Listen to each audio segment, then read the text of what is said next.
Hello and welcome. Thank you for joining us for today's session.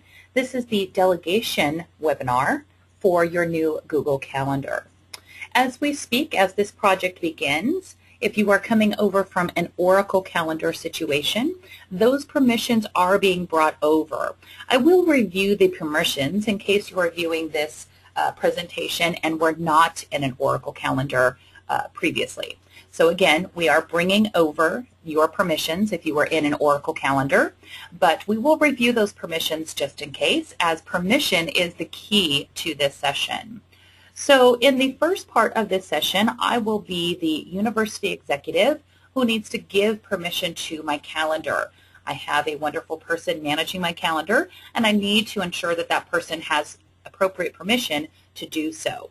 Again, if you were in the Oracle Calendar previously, those permissions are being brought over. So as the university official, I'm going to click the drop-down arrow next to my name, and I will see Share this calendar. I will notice at the very top that, as a reminder, my calendar is being shared with everyone else, but in a free busy capacity, and that's so people can just see my general availability. But I do need to give access to a specific person so that that person can manage my calendar.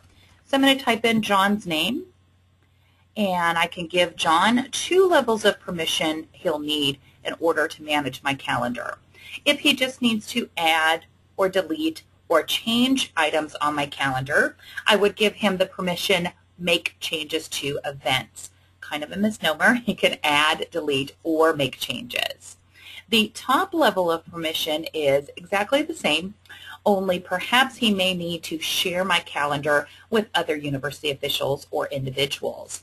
Usually the case is just make changes to events. So we recommend giving the lowest permission needed, and then you can always increase or decrease that permission at any time. So again, in order to, as a university official, allow someone to manage my calendar, I first need to make sure they have appropriate permission. Make changes to events means they can add, delete, or make changes. The top level means they can do those exact same things, but also perhaps share my calendar with someone else. So I'm going to give that permission to John. I'll go ahead and save my changes. I can have more than one individual manage my calendar. So now in this case, I will be the UCB trainer, and I am going to manage the lovely Mimi. I will manage her calendar. So in this case, Mimi has given me permission to manage her calendar. So when I go to create an event in the upper left-hand corner, we'll call this the provost meeting. And instead of putting it on my calendar, UCB trainer, I'm going to go ahead and add it directly to Mimi's calendar. I will invite John and David. Those are the individuals that she asked me to invite.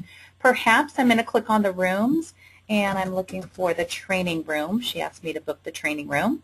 So I'm going to go ahead and add that room. You will only see the rooms that you have permission to. So in this case, I've added the guests that she wanted me to add, and I've also booked the room that she asked me to. Now, I will take 5 whole seconds to click on Find a Time. Here, I can see the general availability of David, John, and also the conference room. So I can go ahead and click and drag. If those individuals have given me permission to see their calendar, I would see that as well. So I'm looking at Mimi's calendar. She is the person who I'm managing her calendar. She asked me to invite David and also John, and she asked me to book the training room. So I can see their general availability. Again, if they have given me permission, I would also see their details. So I'm going to click back on Event Details. That was the Find a Time. I'm back to Event Details. If I was having a little bit of trouble finding a time where all of the officials were available, quite possible, rather than me manually trying to pick a time, I can of course click on Suggested Times. So when I click Suggested Times, it'll look at Mimi's calendar, it'll look at David's calendar, also John, and it will also include the training room. So it's looking, and okay, it seems like we have some good availability Wednesday at 1:30. So again, rather than me manually picking a time, I'm going to go ahead and just let the system do that for me. Looks like everyone's available at 1:30. I do have my system default reminders, but perhaps I want my official Mimi to have a few more reminders. Maybe I need to give her an email one day before the meeting as well. So she will have all of these reminders. Now, perhaps this is a situation where I don't want David or John to be able to invite others, so I can uncheck that box. Remember, everything in the Google Calendar is about permission. Perhaps I do want them to see the guest list. I just don't want them to invite anyone else. Remember, I can make this private so that if anyone else is looking at Mimi's calendar, it would be private. It would also be private on David and John. However, they could change this. Anytime you invite other people, they can always change it on their end. It would still be private on Mimi's calendar. However, unlikely that David and John could make it public on theirs, but it would remain private on Mimi's. So I'm going to save. When I save, it'll ask if I want to send out the invitations. Because I added this directly to Mimi's calendar, the invitations will be coming from Mimi. So they will not be coming from me, the UCB trainer. I am designated to send invitations on her behalf, so they will go to those individuals on behalf of Mimi. Now, one of the things that you do want to keep in mind is about the notifications. So I can click the drop-down arrow next to Mimi. She's my university official. I'm managing her calendar. And I can click on notifications. So I can be notified anytime Mimi is invited to a new event, anytime any of her events that she was invited to change, anytime they are canceled, and then perhaps I want to be the person to get the event responses. So again, these would all be for Mimi's calendar. And if I go real slow, I'll notice that it says her name instead of mine in the upper left. So I'm going to click Save. Now, if Mimi were to just allow me to go ahead and fully manage her calendar, she could click the drop-down arrow next to her name, click on Notifications, and she could actually turn off her notifications because she knows that I'm receiving them on her behalf. So I'm going to go ahead and save that. So once again, I, as the person managing Mimi's calendar, I can go ahead and click the drop-down next to her name. I can click on Notifications, and I can be set to receive all of her notifications. She then, in turn, can go ahead and click the drop-down arrow next to her name, click on Notifications, and turn hers off. So perhaps we both want to get the invitations. That's fine. Just note that if we're both doing it, it might be a little confusing. I will know if she accepts. I'll be able to see her calendar. So now let me go ahead and add an event to Mimi's calendar. A couple different ways I can do that. I can always click the Create in the upper left-hand corner, and I can put that directly on her calendar. I'll go ahead and just call this Sample. I'm just going to not add anybody. I'm just going to put this on Mimi's calendar, and we'll put that on there for the 25th from 12 to 12:50. Remember, you can always change any of the details. This is just an example. So I've put this directly on Mimi's calendar. I can also turn her calendar off or on. So with one click, I see her name, and I can turn it on. I'll scroll to next week, and with one click, I can see her calendar. With one click, I can turn it off. One click, it's back on. So I can toggle her calendar off or on. I can also go ahead and click once, left click, and rather than putting it on my calendar, I can put that on Mimi's calendar. Anytime you see a drop-down arrow, always means choices. I can also double-click, and again, instead of putting it on my calendar, I can put it on hers.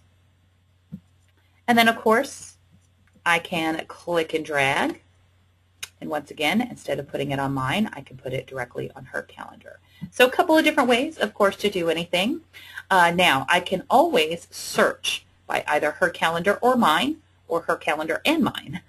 So if I look for Provost and I press Enter, I see only a meeting and it's in red, and I do see that that is on Mimi's calendar.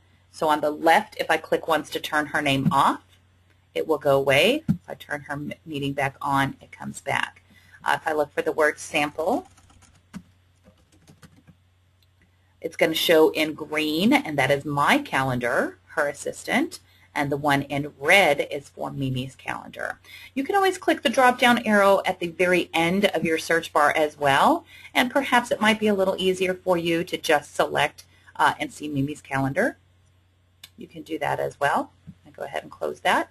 But if I wanted to just see Mimi's calendar, I could click on the left on my name and turn it off. And I can also click on the left and turn off Mimi's calendar. So everything is a one click. Mine is on and hers is on as well. I can click the arrow in the upper left to go ahead and go back to my calendar. So remember, everything is about permission in your new Google Calendar. Your UC Berkeley team is working hard to bring over all of your permissions from your Oracle Calendar. Just in case, though, remember you can always have your official click the drop-down arrow next to their name and have them share your calendar. I can click the drop-down arrow next to their name and I can get the notifications. I can go into their calendar settings, etc. But nothing can be done unless I have appropriate permission. And let me just go one more time and show you what that looks like. So again, if I want John to quote-unquote manage my calendar, I want to allow him to make changes to events, kind of a misnomer. It allows him to create events, change them, and delete them. The highest level of permission I can give essentially makes him a co-owner. He can make changes to my events, add them, delete them, etc., and also potentially share my calendar with other people. Keep in mind, if I have someone managing my calendar, nothing is ever private. If I add something to my own calendar and mark it as private, I did give permission to my calendar, so that person would see everything, and in turn, they would be able to make changes to that event as well. So keep in mind that if I allow someone one of those top two levels of permission, either make changes to events and or make changes and manage sharing, then even if I put something on my calendar as private, they will still be able to see it because they are managing my calendar and need to have full access. Thank you so much for joining us today for the delegation portion of our Google Calendar training. I hope you enjoy your new Google Calendar.